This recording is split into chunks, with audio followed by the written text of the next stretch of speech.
Bismillahirrahmanirrahim. Innal hamdalillah nahmaduhu wa nasta'inuhu wa nastaghfiruh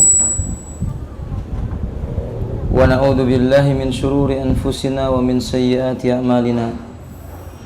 Man yahdihillahu fala mudilla lahu wa man yudlilhu fala hadiya lahu. Ashhadu an la ilaha illallah wahdahu la syarika lah wa ashhadu anna Muhammadan abdullahi wa rasulullah. Allahumma salli ala Muhammad wa ala alihi wa ashabihi wa man tabi'ahum bi ihsan ila yaumiddin. Amma ba'du. Kita melanjutkan pembahasan kitab Fiqhus Sunnah lin Nisa. Pasal tentang tathhirun najasat, mensucikan benda najis. Benar Ibu? Baik. Qala Abu Malik hafizahullah ta'ala, ba'dama araftin najasat, setelah engkau mengetahui benda-benda yang najis. Ada berapa saja Bu? Yang sudah disebutkan ada berapa? 10. Taib. Fajadirun biki an ta'lami kaifiyata tathhiriha, maka sepantasnya bagimu untuk mengetahui tata cara bagaimana mensucikan najis itu. Fa'lami ukhtil mu'minah anna syari'ah qad bayyana kaifiyatin muayyanatin litadhirin najasatin muayyanatin fala yu'dalu ila ghairiha. Maka hendaklah engkau mengetahui, wahai saudaraku mukminah, bahwa zat yang membuat syariat ini sungguh telah menjelaskan tata cara yang jelas dan gamblang untuk mensucikan sebuah najis yang juga sudah diterangkan, gak berpindah dan tidak berpaling darinya sedikit pun juga. Pertama, al-ma huwal aslu fi tathirin najasat wala yakumu ghairu maqamahu illa biidni syari'. Benda yang digunakan untuk mensucikan adalah air. Ini merupakan asal benda untuk bersuci dari najis, di mana tidak ada satu benda pun yang bisa menggantikan kedudukan air dalam mensucikan najis, kecuali yang diizinkan oleh syariat. Maka nggak bisa bersuci menggunakan air kelapa, nggak boleh. Karena memang air kelapa itu bukan benda untuk bersuci, sekalipun zatnya suci. Kemudian kata beliau, tathiru saub min dammil haj, yaitu mensucikan kain dari darah haid. Yakunu bifarqihi wa qasrihi summa dalakahu bi atrafil asabi liyatahallala wa yakhruja summa taghsiluhu bil ma'i. Mensucikan kain dari darah haid itu dia bisa dengan cara mengeriknya, atau dia juga bisa dengan cara memerciki airnya, memercikinya dengan air, kemudian dia meratakan menggunakan ujung-ujung jarinya, maksudnya menguceknya, supaya keluar dan bersih kotoran darinya, darah maksudnya, lalu dia bilas dengan air. Jadi cara mensucikan darah haid itu dikerik, dibasahi, kemudian dikucek, kemudian baru dibilas. Tapi bila ada sesuatu yang bisa digunakan untuk menggantikan cara mengerik, boleh. Seperti diberi deterjen, dibiarkan, kemudian dikucek, dibilas, boleh, nggak masalah. Sebagaimana hadis Asma yang telah kita terangkan, dan juga hadis Aisyah radhiyallahu taala anha, beliau berkata, kanat ihdana tahidun thumma taqtarisud dam min thawbiha inda tuhriha fataghsiluhu wa tambahu ala sa'irihi summa tusalli fihi. Dulu seorang di antara kami mengalami haid, kemudian darahnya mengenai sebagian bajunya. Ketika dia mensucikannya, ia cuci, ia kucek, ia bilas seluruh bajunya, kemudian ia sholat dengannya. Faedah. Berarti mensucikan kain yang terkena haid itu bukan hanya dicuci pada bagian yang terkena darah. Berbeda dengan air madhi atau mani atau wadi. Madhi atau wadi maksud saya. Bila kain itu terkena madhi atau wadi, cukup dibersihkan di bagian yang terkena. Tapi kalau seseorang kain bajunya terkena darah haid, dia kerik pada bagian yang terkena darah, dia kucek, dan dia bilas seluruh pakaiannya. Faham maksudnya Ibu? Dan ini bentuk ibadah. Kenapa dibasuh keseluruhannya? Kita jawab min umurin ta'abudiyah. Hal yang berkaitan dengan perkara ibadah, la yasluhu lil aqli illa ayyakul, akal tidak bisa berkata kecuali sami'na wa ata'na. Kami dengarkan dan kami taati, kami kerjakan. Wa in aradatil mar'atu an tastakhdima 'audan aw ghairahu litazila biddam wa an taghsilahu bil ma'i wasabun aw ghairihi minal mandhafati fa huwa ahsan. Bila seorang wanita hendak membersihkan dengan cara menyikatnya untuk menghilangkan bekas darah itu, atau dengan air yang dicampur dengan deterjen, sobun di sini Bu. Berarti sabun itu bahasa Arab ya. Sobun masuk dalam bahasa Indonesia menjadi sabun. Maka yang dia lakukan dengan cara seperti itu ahsan, itu lebih baik. Berdasarkan hadis Ummu Qais bintu Mihsan, ia berkata, ada yang membaca Muhsan ya. Sa'altun Nabiya sallallahu alaihi wasallam an dam min haid yakunu fi thawbi. Aku pernah bertanya kepada Nabi tentang darah haid yang mengenai sebuah kain. Qala huqqihi bidilain waghsilihi bima'in wasidrin. Kerik dia dengan apa? Apa namanya itu? Pisau atau sesuatu atau serabut. Waghsilihi, cuci dia dengan air bima'in wasidrin yang sudah dicampur dengan daun bidara.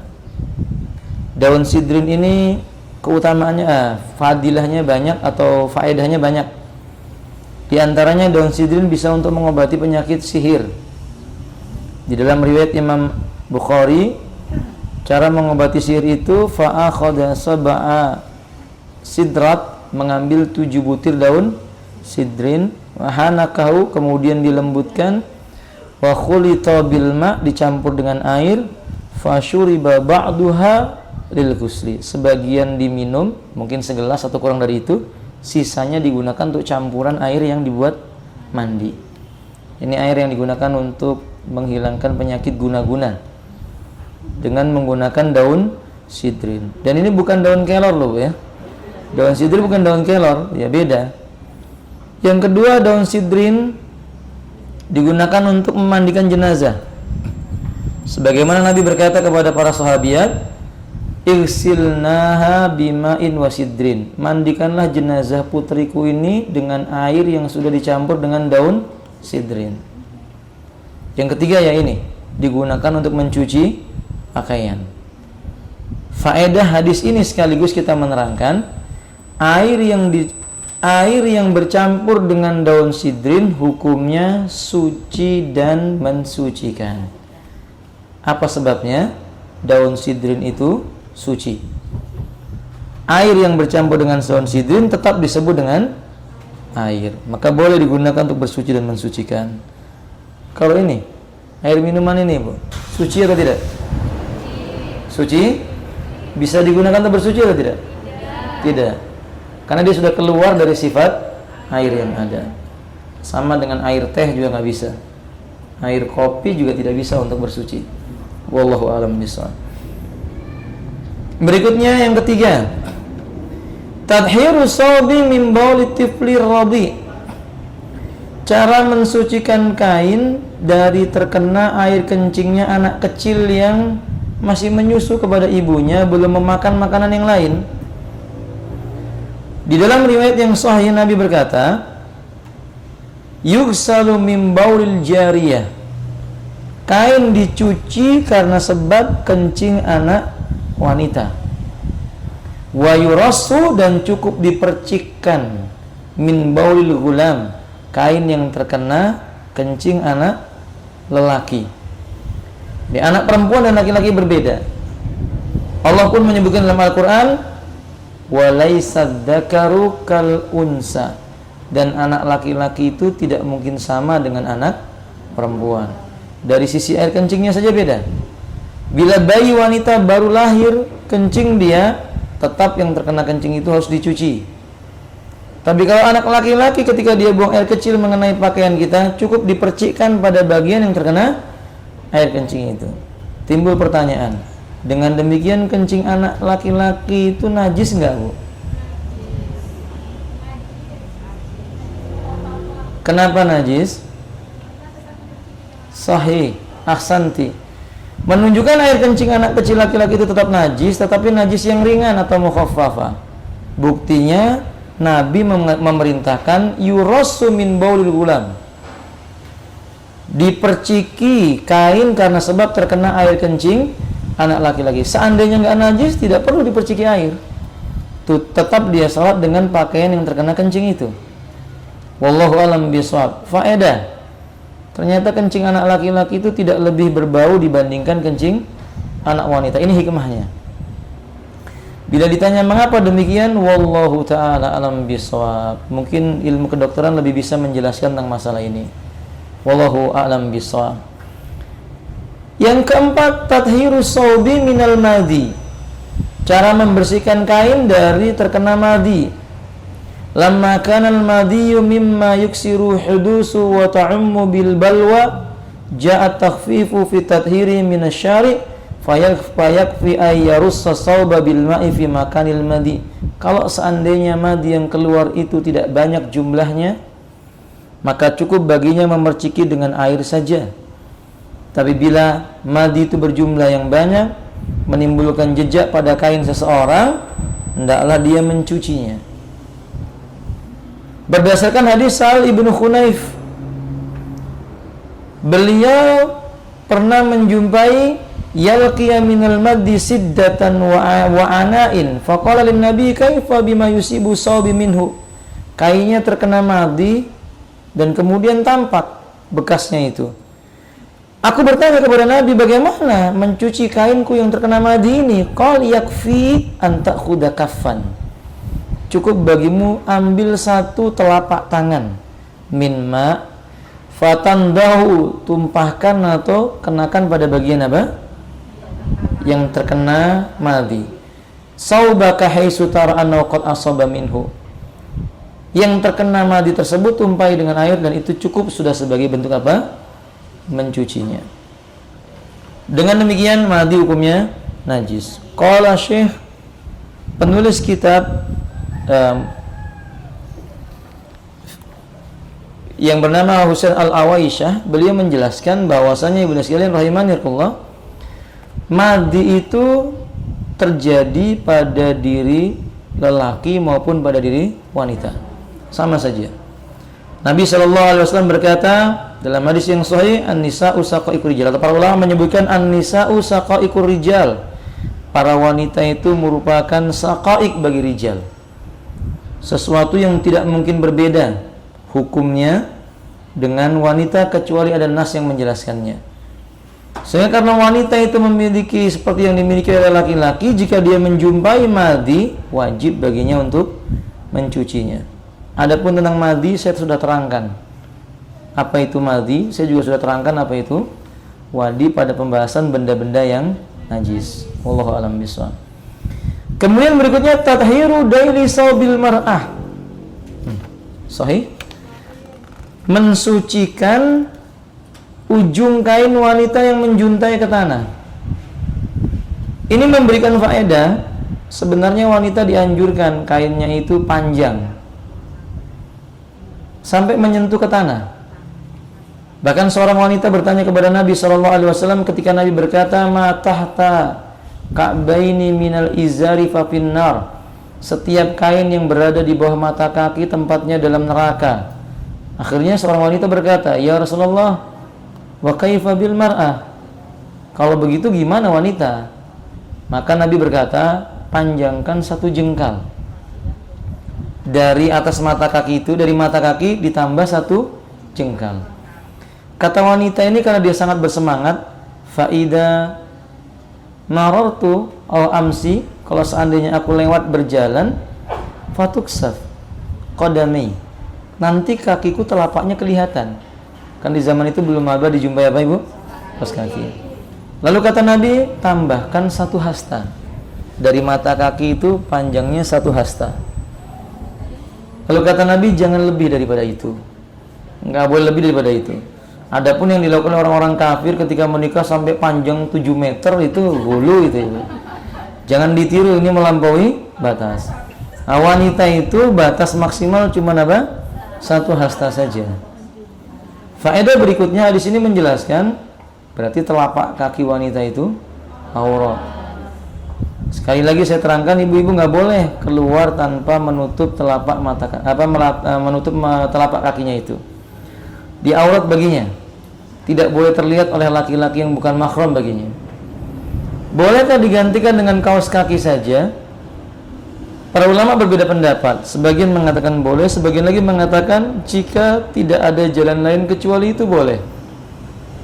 Karena rata-rata pakaian wanita sekarang itu panjangnya sampai telapak ya, atau mata kaki. Jarang yang lebih daripada 1 jengkal dari mata kakinya itu, jarang sekali. Maka dia mesti memakai kaos kaki. Tapi kalau seandainya mereka tahu kaos kaki itu sebenarnya menutup aurat tidak sempurna. Mengapa tidak sempurna? Di antara syarat sah menutup aurat itu tidak membentuk tubuh. Nah, seandainya kaos kaki itu menutup aurat, ibu boleh pakai stocking, lalu roknya sampai di lutut. Tentu tidak boleh kan gitu ya? Maka tidak boleh. Masa itu bila sekalian akan lebih afdol kalau ibu-ibu menggunakan kain yang sampai di bagian telapak kakinya. Mungkin akan timbul permasalahan, Ustaz, gimana kalau terseret di tanah? Kadang ada najis. Dijelaskan oleh beliau dalam buku Anda itu, idza tanajjasa dhailu saubil mar'ati fa innahu yutahhiru bimulamasati lil ardi tahirah. Bila kain seorang wanita ujungnya menjuntai menyentuh tanah, maka mensucikannya debu atau bumi yang menyentuhnya. Jadi kalau seandainya dia berjalan di depannya itu ada tanah, bagian tanah itu mensucikan ujung bajunya. Faqad sa'alat imra'atun Umma Salamah zaujan Nabi sallallahu alaihi wasallam faqalat. Sungguh ada riwayat seorang wanita bertanya kepada Ummu Salamah. Ini istri Nabi yang usianya paling tua. Istri Nabi yang usianya paling tua Ummu Salamah. Termasuk yang tua adalah Khadijah, tapi yang paling dicintai adalah Khadijah. Setelah itu kemudian baru siapa? Aisyah. Bukan Aisyah, Aisyah. Aisyah radhiyallahu taala anha. Kemudian teman sekalian, dan Ummu Salamah ini saking tuanya Nabi menawarkan mau diceraikan atau enggak. Ternyata enggak, dan dia menyerahkan malam-malamnya untuk siapa? Aisyah. Apa sebabnya Ummu Salamah tidak mau diceraikan? Apa itu? Apa sebabnya? Apa sebabnya tidak mau diceraikan? Ya, karena setiap wanita akan dikumpulkan bersama dengan orang yang ia cintai. Nabi kita berkata, almar'u ma'aman ahab. Manusia itu akan dikumpulkan bersama dengan orang yang dia cintai. Sehingga istri-istri Nabi tidak boleh menikah lagi setelah ditinggal wafat oleh Nabi. Dan mereka itu ibu bagi kaum mukminin. Bukankah seorang anak tidak boleh menikahi siapa? Ibu mereka. Itu diantara alasan yang lainnya. Fahim tuh? Dari sini kita timbul pertanyaan. Sudah saya sampaikan di pengajian Sabtu, yang tidak hadir mudah-mudahan bisa dapat faedah.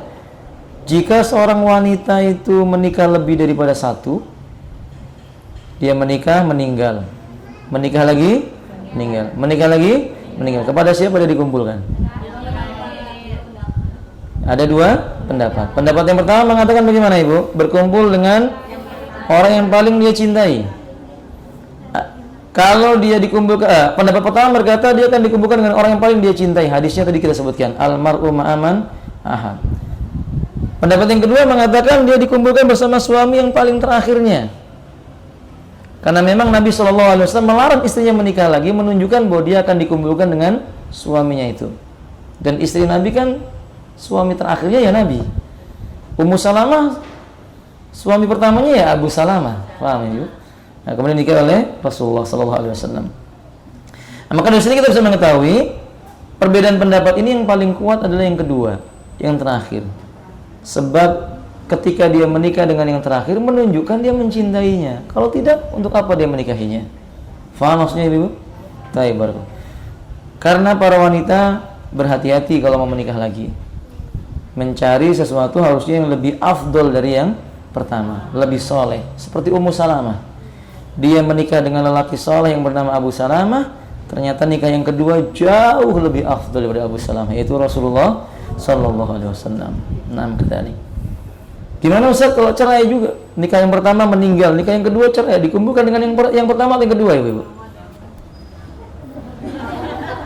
Yang pertama meninggal, yang kedua cerai, yang ketiga nggak berani.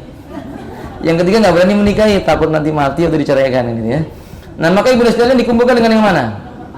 Yang pertama. Karena dengan yang kedua pun dia sudah tidak berkumpul di dunia. Bagaimana akan berkumpul di sana? Maksudnya tidak menjadi suami istri, tapi bisa jadi bertemu di dalam surganya Allah Tabaraka wa Ta'ala. Wallahu a'lam bishawab. Naam kadzalik. Kemudian beliau berkata, "Inni imra'atun atilu dhaili wa amsi fil makanil qadiri." Sesungguhnya aku wanita yang suka memanjangkan ujung kain bajuku dan aku berjalan melewati tempat yang kotor. Faqala Ummu Salamah, kata Ummu Salamah, qala Nabi sallallahu alaihi wasallam, Nabi bersabda, "Yutahhiruhu ma ba'dah." Mensucikan ujung kainmu itu tanah yang datang sesudahnya. Maksudnya di hadapanmu. Ketika kita jalan, ada tanah di depan, kita menyeret kain itu. Ibu-ibu menyerahkan itu kain yang ada, debu yang ada di depannya itu telah mensucikan kotoran yang menempel di kain tersebut. Faedah, ada kaidah dalam Islam, al-yaqinu la yazulu bisyak, yang meyakinkan tidak boleh digugurkan dengan yang meragukan. Islam telah menyebutkan keyakinan bumi itu suci dan mensucikan, maka ibu-ibu nggak boleh ragu tentang kain yang terseret tadi. Sudah jelas itu dalam Islam dihukumi suci. Adapun keraguan-raguan sambil mengambil kainnya diperiksa satu persatu, itu hulu dalam beragama. Dilarang dalam Islam. La taghlu fi dinikum, jangan kamu melampaui batas dalam urusan agama. Kecuali yang dicontohkan oleh Nabi, apa misalnya sendal. Rasulullah SAW menyebutkan ida sholat ahadukum bina'lihi, bila seorang di antara kalian sholat mau memakai sendalnya, falyandur ila asfali, perhatikan dulu bagian bawahnya. Ada kotoran atau tidak? Kalau ada endala dia menggosokkan di mana? Di bumi itu. Wallahu a'lam bishawab. Fahimtunna? Baik, yang keenam. Tadhiru asfalin na'li, ini dia. Awil hidha. Cara mensucikan bagian bawah sepatu atau sendal. Telapak sepatu atau telapak sendal. Abu Sa'id Al-Khudri berkata bahwa Nabi bersabda, "Idza ja'a ahadukumul masjidah." Bila seorang di antara kalian hendak mendatangi masjid, yaitu salat, falyaqli bina'laihi, balik dulu sendalnya, walyandur, lalu perhatikan fihima, pada dua telapak kakinya. Fa in ra'a khubusan, kalau dia melihat ada najis, falyamsahhu bil ardi, hendaklah dia menggosok-gosokkannya ke bumi atau ke tanah. Summa yusalli fihima, kemudian dia boleh sholat menggunakan dua sendal atau sepatunya itu. Faedah. Satu, khubusan di sini maksudnya segala macam najis, termasuk ghaid, kotoran manusia. Dua, cara mensucikannya dengan menggosokkan ke bumi. Ini syariat. Apakah boleh dengan dicuci pakai air? Boleh. Tapi kalau dia mencukupkan dengan menggosokkan di muka bumi, sah. Tiga, bumi itu suci dan mensucikan. Sampai Nabi berkata, aina ma adraktumus shalah fasholli fiha. Dimanapun kalian menjumpai waktu sholat, walaupun nggak ketemu masjid, sholat aja di atas permukaan bumi. Biasanya musafir. Fahim dong? 4, hadis ini memberikan faedah kepada kita yang meyakinkan nggak bisa digugurkan dengan yang meragukan. Seperti kaidah yang pertama, bumi itu sudah suci dan bisa mensucikan. Maka kalau ibu sudah digosokkan di tanah sendalnya itu, lalu dilihat sudah nggak ada bekasnya, sudah suci. Maaf, jangan ditambah memberatkan diri.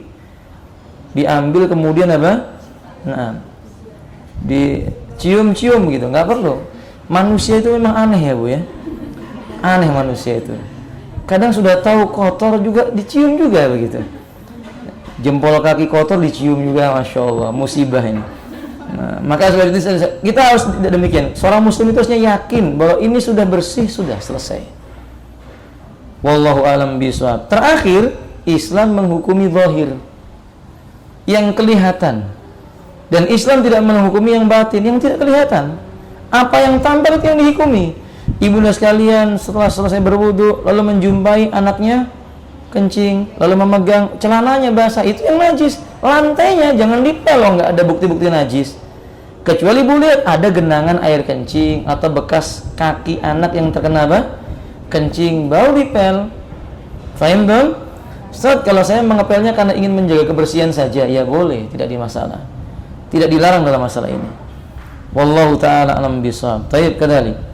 Berikutnya, tathhirul ina idza waligha fil qalb. Cara mensucikan bejana yang dijilat oleh anjing. Menunjukkan bukti di zaman Nabi ada orang pelihara anjing.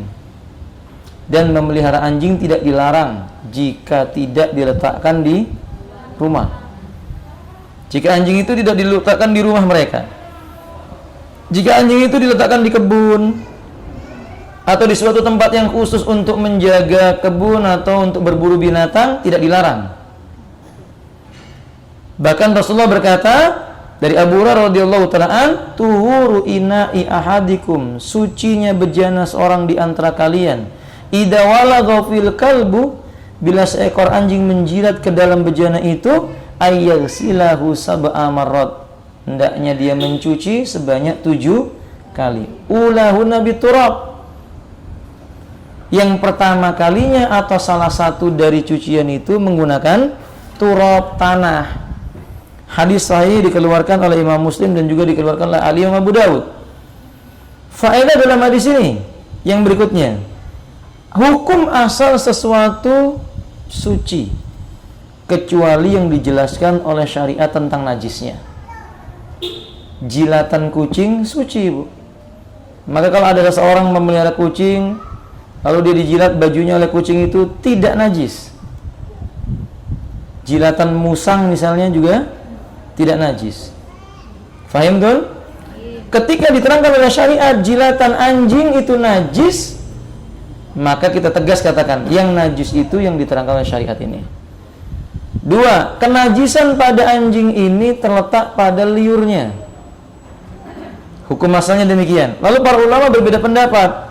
Apakah kenajisannya ini berlaku pada jasadnya, rambut yang mengelilingi tubuhnya, hidung dan mulutnya, atau hanya liurnya saja? Sudah saya terangkan pada pertemuan sebelumnya. Pendapat yang benar dari pendapat jumhur ulama yang mengatakan jasadnya pun tidak lepas dari, cuma mencucinya yang berbeda. Ini menunjukkan liur anjing itu hukumnya najis apa? Mughalladhah. Faedah berikutnya, liur anjing berarti najis yang mughalladhah, berat. Di mana mensucikannya? Dengan cara 7 kali. Faedah yang kelima atau keempat, mencuci 7 kali itu hanya liur anjing saja. Tidak ada najis yang lainnya yang dicuci sebanyak 7 kali. Tidak itu najisnya babi, tidak itu najisnya khimar atau keledai. Tidak ada yang lain yang dicuci 7 kali kecuali hanya liur anjing saja. Wadah? Maka kalau seseorang itu berpendapat terkena daging babi dicuci 7 kali, salah. Itu melampaui batas. Sebab hadis hanya menyebutkan yang dicuci 7 kali itu cuma jilatan anjing saja. Faedah yang terakhir, ini pun hanya bejana, bukan selain bejana. Sebagaimana yang telah saya terangkan, Kalau bejana yang dijilat, piring, gelas, panci, ini dijilat, dicuci 7 kali. Tapi kalau mobil ibu dijilat anjing, cukup dicuci biasa saja, jangan pakai tanah. Pulang nanti ibu dimarahi suaminya gitu ya. Jadi nggak perlu digosok pakai tanah, nggak perlu, cukup dicuci biasa saja. Dan ini yang diterangkan oleh syariat. Sehingga Nabi berkata, la taghlu fi dinikum, jangan melampaui batas dalam urusan agama. Sekaligus hadis ini memberikan kita kaidah yang sangat jelas. Apa kaidahnya? Kaidah itu adalah ad-dinu yusrun, agama ini mudah. Kita nggak boleh mempersulit diri dalam beragama. Yang dikatakan oleh agama mudah, jangan diberat-beratkan. Karena ada orang berkata, kan saya sanggup Ustaz nyuci 7 kali pakai pasir biar tambah bersih. Ini namanya hulu, melampaui batas. Bukan masalah sanggup dan tidaknya, tetapi dia sudah melampaui batasnya syariat. Syariat menjelaskan demikian. Kenapa mereka melakukan tidak seperti yang dilakukan oleh syariat? Wallahu a'lam bishawab. Benda berikutnya, tadhiru jildil maitati bid-dibaghi. Sucinya kulit bangkai binatang yang halal. Saya ulang, sucinya bangkai kulit bangkai binatang yang halal itu dengan cara disamak. Kambing mati, hukumnya bangkai. Najis tidak ibu? Bangkai kambing najis tidak? Saya ulangi, bangkai kerbau dah, najis ya? Kurang gede, bangkai gajah, najis tidak ibu? Bangkainya sapi najis atau tidak? Diganti sudah pertanyaannya. Ini lupa ibu-ibu. Bangkainya sapi haram tidak? Masa bingung lagi? Bangkainya sapi haram atau tidak? Haram, benar. Dalilnya surah Al-Maidah, hurimat alaikum maitah, hurimat alaikumul maitah, diharamkan oleh Allah kepada kalian segala macam kecuali 2 bangkai ya. Nah, belalang dan apa? Ikan atau binatang lautan. Kemudian kalau seandainya daging sapi, bangkai sapi itu hukumnya haram, pertanyaannya adalah najis tidak? Iya. Bangkai binatang yang halal pun hukumnya najis. Tetapi ibu sekalian, jika kulitnya disamak, Nabi kita berkata, tuhuru idza dubighal ihad faqad tahura. Bila kulit binatang disamak, sungguh telah menjadi suci. Ya, kalau suci berarti halal tidak ibu? Halal. Kalau suci maka dia halal. Maka sapi itu dagingnya memang haram. Kalau dikuliti kulitnya, maka kulitnya dijemur sampai kering, kulitnya menjadi suci dan hukumnya halal. Adapun binatang yang haram, walaupun dikuliti sampai kiamat tetap hukumnya haram. Daging babi haram, ketika jadi bangkai juga haram. Dikuliti kulitnya juga haram. Maka nggak boleh pakai sepatu dari kulit babi, dari kulit anjing tidak boleh. Juga tidak boleh pakai sepatu dari kulit ular. Ini nggak boleh, karena ular itu hukumnya haram. Ya, hukumnya haram. Kulit apa? Kulit buaya masih ada khilaf para ulama. Ada yang mengatakan boleh, ada yang mengatakan tidak, tergantung mereka yang berpendapat apakah ini haram atau tidak dagingnya. Sebagian ulama berkata tidak haram karena termasuk binatang yang hidup di laut, di air. Sebagian berkata haram karena memiliki apa? Taring. Saya katakan cari kulit yang lainnya saja, ya Bu ya. Jangan pakai sepatu dari kulit apa? Buaya. Cari yang lainnya. Lagipun sulit nangkep buaya, Bu. Barakallahu fikum. Berikutnya Bu sekalian, bagaimana kalau kulit manusia? Di sebagian benua Amerika ada orang yang punya kebiasaan menguliti kulit manusia. Jadi kalau orang tua mereka meninggal, itu mereka menganggap ruhnya tidak akan sampai kepada keyakinan mereka itu sampai dikuliti dulu pada bagian wajah dan punggungnya. Ya, hanya dikuliti dan punggungnya dikuliti. Ya gitu. Nah, mereka menggunakannya untuk apa? Topeng. Jadi sekarang digunakan untuk topeng, kadang digunakan untuk pembungkus pedang, kulit pedang. Ini jelas keyakinan jahiliyah. Ya, keyakinan jahiliyah, menguliti manusia ini dilarang dalam Islam. Membunuh orang kafir dengan cara begini pun dilarang. Karena Islam memerintahkan fa idza qataltum fa ahsinul qitlah. Kalau kamu mau membunuh, bunuhlah dengan cara yang baik. Enggak boleh dikuliti seperti itu, enggak boleh. Berarti kulit manusia tidak boleh dimanfaatkan oleh seseorang, tidak boleh. Wallahu alam bishawab. Taib, timbul pertanyaan buat ibu-ibu. Kadang wanita melakukan operasi tertentu memindahkan bagian tubuhnya ke bagian yang lain, ya Bu ya? Ya, mungkin mau bertambah tembem, ditambahi pipi dari betisnya begitu. Misalnya begitu. Boleh nggak nih, Bu? Wallahu, jawaban wallahu alam ahsan, barakallahu fiik. Ini sama dengan sebagian daripada ilmu, barakallahu fiik. Maka jawabannya khawfillah rahimakumullah, tidak boleh. Ini masuk dalam kategori merubah ciptaan Allah. La tabdila li khalqillah, kata Allah. Tidak boleh ada perubahan pada ciptaan Allah. Illa fi umuri daruriyah, kecuali urusan yang daruri. Seorang yang terbakar pada bagian wajahnya, nasallallahu taala as-salama wal afiyah, Allahumma amin. Maka dia boleh menggantinya dengan bagian yang ada di tubuhnya ditempelkan dengan cara tertentu. Paham ibu-ibu? Ini boleh, nggak apa-apa. Tapi kalau karena sebab yang sudah biasa baik, hidungnya sudah bagus, cuman karena kepingin apa? Nah, seperti Pinocchio begitu ya, mungkin maka dia lakukan itu, nggak boleh. Pipi seseorang sudah tembem maka dipotong supaya kelihatan tip, nggak perlu, nggak diperlukan yang seperti itu. Fahim dong? Kecuali cacat, ini bab yang beda. Itu termasuk penyakit yang bisa diobati insya Allah dan diperbolehkan dalam syariat. Saya berkembang sedikit, termasuk ini apa? Dipangur. Iya, gigi yang dipangur. Karena ada gigi seseorang yang tajam-tajam ya Bu ya. Satu agak tajam lalu dikikir gitu supaya semuanya kelihatan apa? Rata. Itu nggak boleh. Nanti ada nas yang menyebutkan tentang laknat Allah pada tiga perkara. Satu, mentato. Dua, memangur gigi. Yang ketiga, merubah kehormatan. Ini tiga-tiganya dilaknat oleh Allah tabaraka wa taala. Alon-alon, tenang weh. Gimana? Pelan-pelan gimana? Hukumnya mengawat gigi. Para ulama menyebutkan memasang gigi palsu dan kawat gigi itu ada dua keadaan. Tidak mungkin lepas dari dua keadaan. Keadaan yang pertama, sababuhu litahsini sauti au litatyibi fi tu'mati indama aklihi. Kondisi di mana dia harus memperbaiki gigi supaya sempurna mengunyah makanan atau membenarkan suara.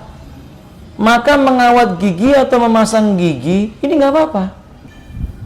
Ada seseorang mungkin gigi depannya hilang, itu nggak bisa bunyi fa, nggak bisa ibu. Kalau orang gigi depannya hilang nggak bisa bunyi apa? Fa, nggak bisa. Nanti ta menjadi so bisa-bisa. Faham ibu? Maka boleh orang itu menambah dengan gigi palsu, apa-apa. Atau karena sebab cacat, giginya itu susunannya tidak rapi sehingga membuat dia malu di hadapan suaminya, di hadapan anak-anaknya, maka dia merapikan untuk suaminya, bukan yang lainnya. Fahim? Ini boleh. Kondisi yang kedua, litazayun, untuk berhias sesuatu yang sudah indah, ini nggak boleh. Yang tadi itu giginya sudah bagus, tapi karena ini musim pasang bekel ya Bu ya. Musim pasang bekel, bikin bekel yang dari emas, tambah permata, tambah yakut, entah apa lagi begitu ya. Sehingga kalau bicara sengaja tadhik begitu, agak dilebarkan mulutnya sedikit, la yajuz. Ada min umumin sabab riya. Ini bisa menyebabkan seseorang jatuh dalam perbuatan ri. Yang kedua, kalau itu memangurnya, ada nas yang khusus menjelaskan larangan memangur gigi. Ustaz, sudah terlanjur terjadi, taubat kepada Allah. Orang yang tidak tahu itu, dia tugasnya cuma taubat saja dan tidak boleh diulang lagi, dan dia sampaikan kepada orang lain bahwa memangur itu termasuk kekeliruan. Fahim tuh? Barakallahu fikum. Ya. Kita lanjutkan dulu, Bu. Berikutnya, tadhiru ardi minal bauli wa nahwihi. membersihkan, mensucikan permukaan bumi yang terkena kencing seseorang. Maka sama juga dengan ini apa? Lantai. Yakunu bisabbi alaika ma amara nabiyyu bi iraqatil ma'i ala baulil a'rabi. Cukup dengan menumpahkan di atas genangan atau di atas tanah yang terkena kencing itu air, 1 gayung atau lebih. Seperti yang diperintahkan oleh Nabi tentang orang Badui yang masuk masjid, kencing di pojok masjid. Sampai para sahabat meminta izin mau memukulnya. Nabi melarang, mahalan, biarkan sampai dia selesai. Begitu dia telah selesai, Nabi minta 1 gayung air. Kemudian Nabi menepuk punggung orang itu, sembari berkata, ini masjid, tidak layak kecuali untuk sholat, baca Quran, berdoa kepada Allah, sembari menyiram bekas kencingnya itu. Lalu lelaki ini tiba-tiba berdoa, Allahumma arhamni wa Muhammadan wa la tarham ghairana wa la tarham ma'ana. Ya Allah, rahmati aku dan Muhammad, selain aku dan Muhammad tidak usah dirahmati. Coba lihat. Kenapa begitu ya Ibu? Ini orang Badui disebut A'rabi karena dia tinggal fi budunatin ba'idatin anil mudun, jauh di tempat-tempat dari kota, jauh dari kota-kota, tinggalnya di gunung-gunung, di hutan-hutan. Biasanya orang kayak begini ilmunya sedikit. Kalau ilmunya sedikit biasanya suka sembrono. Makanya ibu-ibu kalau lihat orang suka sembrono, boleh dipanggil apa? Badui, A'rabi. Suka sembrono, sebenarnya sembrono. Maka orang ini nggak bisa didakwai dengan cara yang kasar. Ini kaidah dalam dakwah. Asal dakwah itu lemah lembut. Walaupun kita tahu itu mungkar, bukan mungkar yang kecil, mungkar yang besar, mengotori masjid. Tapi ada fadilah. Seandainya ketika itu sahabat dibiarkan Nabi memukulinya, mungkin najisnya mengenai semua orang. Mungkin membuat orang itu menjadi sakit. Mungkin membuat orang itu lari dari dakwah. Tapi ternyata orang ini justru berdoa untuk dirinya dan untuk siapa? Rasulullah SAW. Ada faedah berikutnya dalam hadis ini. Kalau kita mendakwai orang dengan cara yang salah kemudian mereka mencela kita, maka jangan mencela orang itu, tapi cela diri kita sendiri. Karena asal dakwah itu lemah lembut, nggak boleh kasar. Wallahu alam bishawab. Wa inna ma amara Nabi sallallahu alaihi wasallam bidzalika isti'jalan lin-nadhafah. Yang dilakukan oleh Nabi untuk menyiram permukaan bumi itu tujuannya supaya cepat suci aja. Maksudnya bila dibiarkan sampai mengering dan hilang bekas dan baunya, itu sebenarnya sudah suci dengan sendirinya. Karena bumi itu sendiri suci dan mensucikan. Fadilah, faedah. Ini larangan kencing di sembarang tempat. Nasihat buat ibu-ibu, termasuk dosa yang diremehkan oleh para wanita ini biasanya, membiarkan anak-anaknya kencing di sembarang tempat. Malah kadang disuruh sama ibunya, kebelet kencing, kata ibunya, cepat-cepat di halaman depan ya, kencinglah di halaman depan, sehingga menghilangkan rasa malu. Akhirnya malaikat tidak mau masuk ke dalam rumah. Bukankah di antara sebab malaikat tidak mau masuk ke dalam rumah itu apa ibu? Tersebarnya najis. Yang kedua, mendidik anak itu tidak punya rasa malu. Padahal orang yang kencing di sembarang tempat dan tidak bersuci diancam dengan siksa kubur.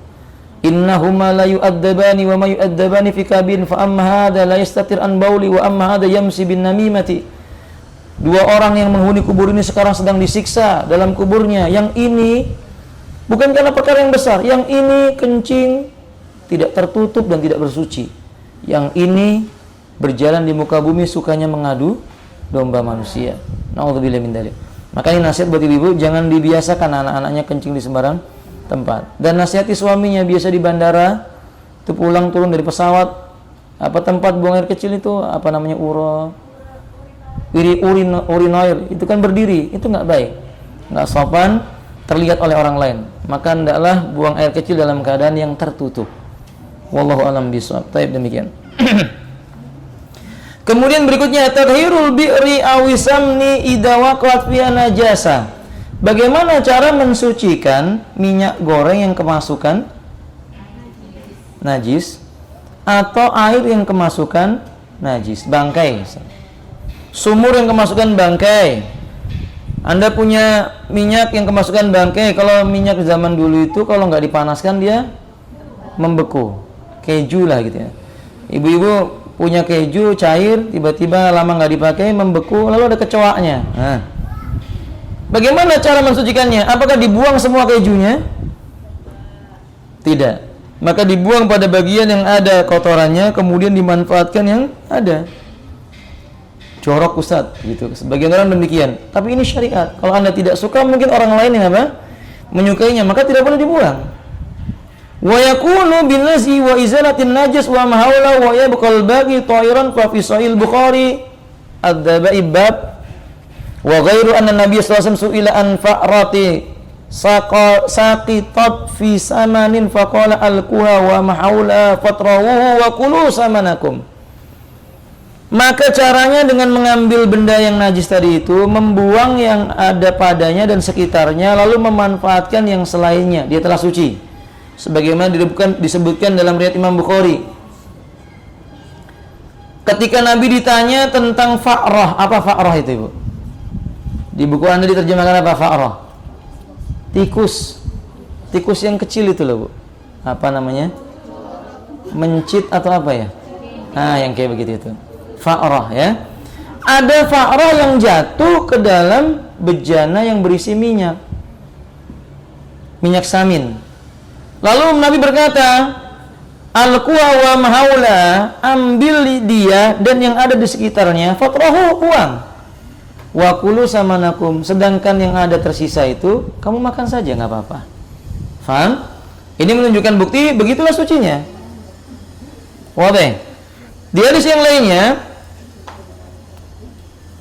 jika seorang menjumpai misalnya jatuh ke dalam sebuah sumur, benda yang jatuh ke dalam sebuah sumur, yaitu kucing jatuh ke dalam sebuah sumur, bagaimana cara mensucikannya, Ibu? Air itu kan suci jika dia berada pada sifat yang asal. Apa itu? Warna, bau, dan apa? Rasa. Kemungkinan baunya bau bangkai. Suci nggak?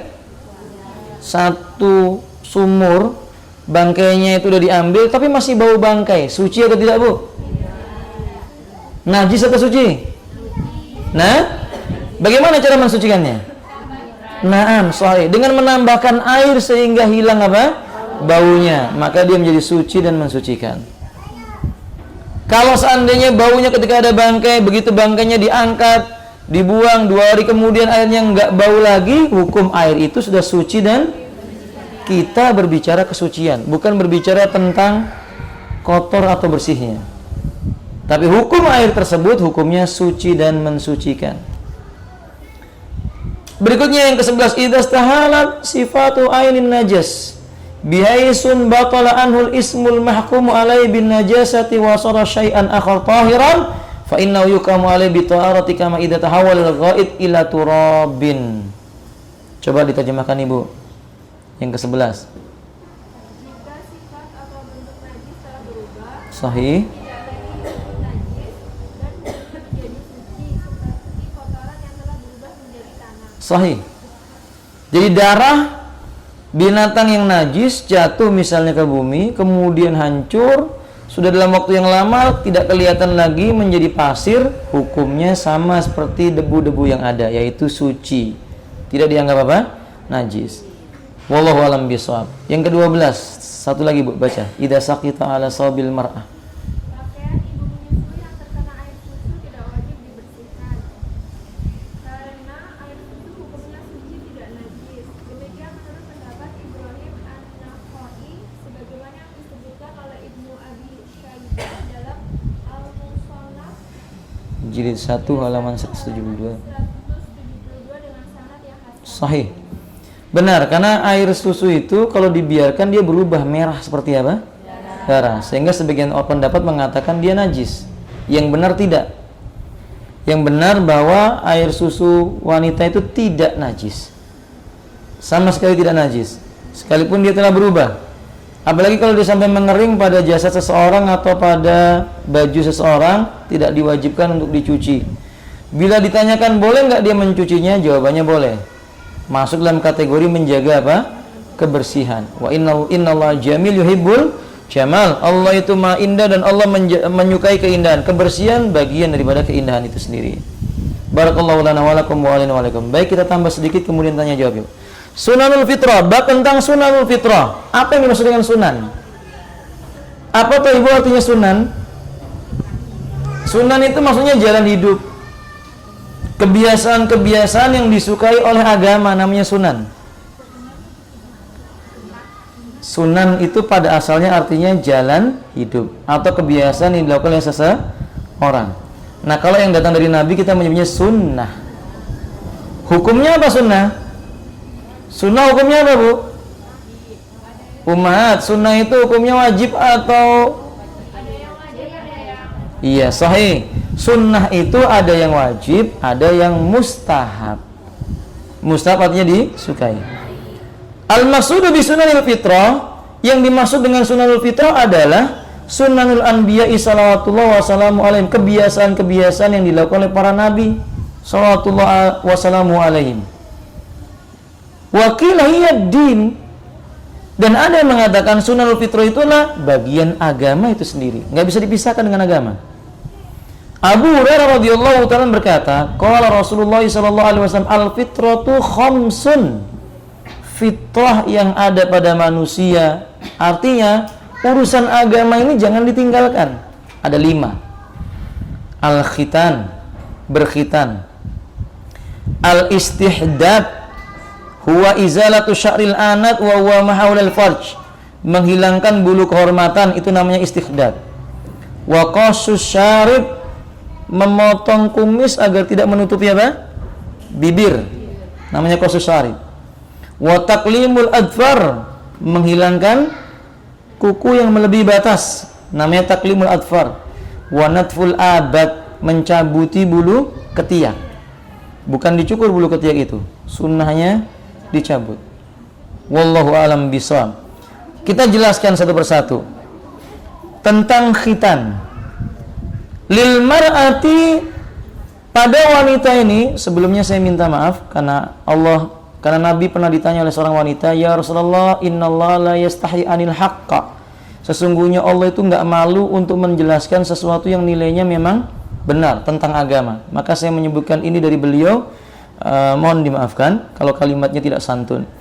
Al-khitanu lil mar'ah, hukum berkhitan bagi wanita. Apa itu? Huwa qat'u adna juz'in minal jildatil lati fi a'lal farji, menanggalkan atau memotong sedikit dari bagian kulit yang dekat dengan kehormatannya. Saya rasa ibu sudah paham maksudnya ya. Nah, ini namanya disebut dengan khitan. Adapun kalau pada laki-laki, maka menanggalkan atau memotong bagian kulit yang melebihi kehormatannya itu disebut dengan khitan. Wallahu alam bishawab. Wal maqsudu minhu ta'dilu syahwatah, tujuannya apa? Supaya bisa mengendalikan syahwat wanita itu. Syekh Albani berkata, wanita yang tidak dikhitan itu asyaddu minal asad, akan lebih dahsyat dari seekor singa. Sebaliknya, bila salah dalam mengkhitan, abradu minas salji, lebih dingin dari salju. Makanya khitan itu harus tepat. Sayang di negeri kita dokter sudah melarang wanita berkhitan. Kalau khitan menurut dokter itu artinya memotong keseluruhannya, ya memang nggak boleh, karena ini membuat wanita menjadi abradu minas salji. Nah, makanya harus tepat, hanya mengurangi sebagian kecil dari bagian yang menutup pada kehormatannya itu. Nah, disebut dengan apa? Khitan bagi wanita. Wallahu alam bishawab. Bagaimana hukumnya? Wal khitanu fi haqqil mar'ati mustahabun wa makramatun.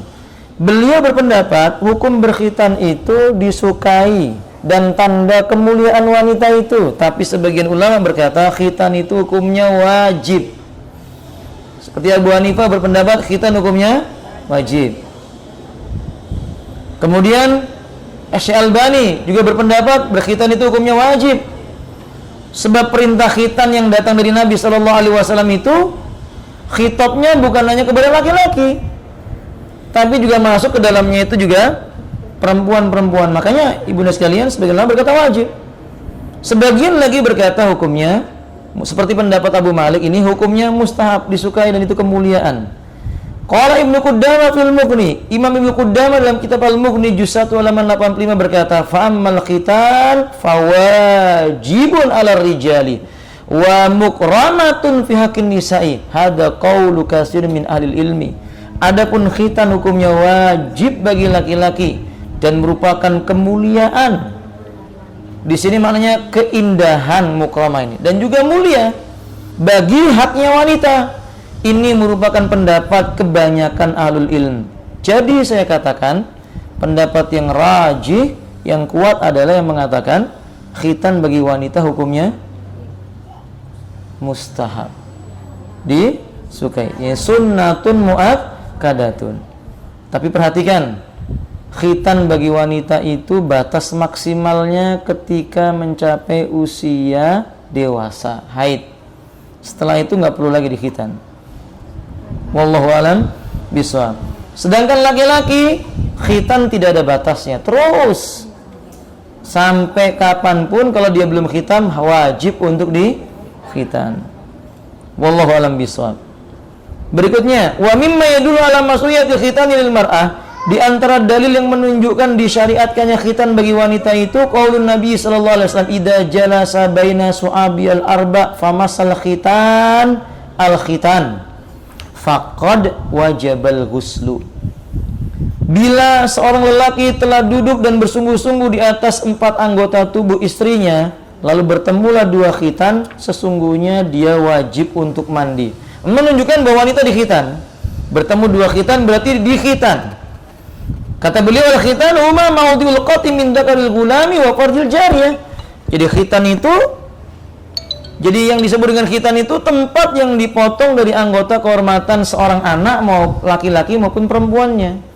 Fa fi bayan annal banat kunna yukhtatan. Dari sini kita mengetahui anak wanita itu juga dikhitan.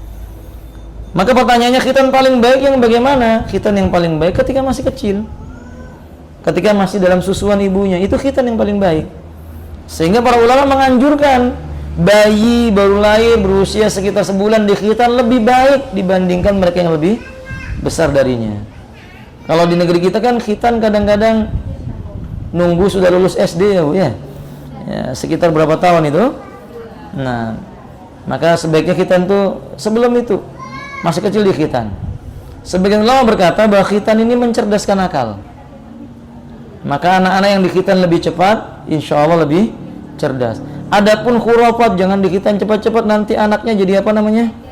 Iya, kuntet kata orang gitu ya. Maka itu khurafat, nggak ada secara ilmiah, nggak ada dalilnya dari Quran. Secara ilmu kedokteran nggak ada bukti-buktinya. Itu semua ucapan yang tanpa dalil. Wallahu alam bishawab. Waqad warada fi khitanil mar'ati hadisun la yakhlu ahadu mimma qala min hadisun ummi Atiyah radhiyallahu ta'ala anna imra'atan kanat tukhtanu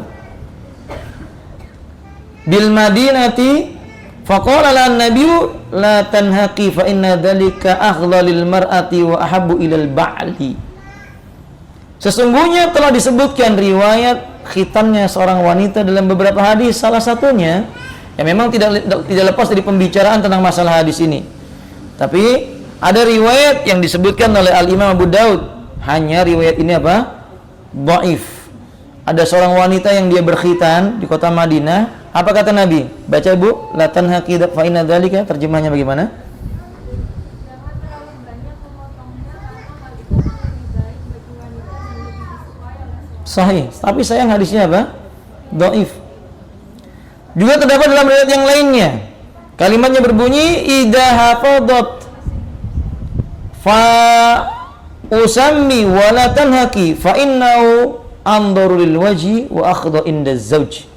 Jika engkau tidak memotong sesuatu pada anggota si wanita tersebut, janganlah terlalu dalam, maksudnya karena sesungguhnya itu lebih menerangkan, mencerahkan wajah dan lebih menyenangkan di sisi suami mereka. Tapi sayang hadis ini juga apa?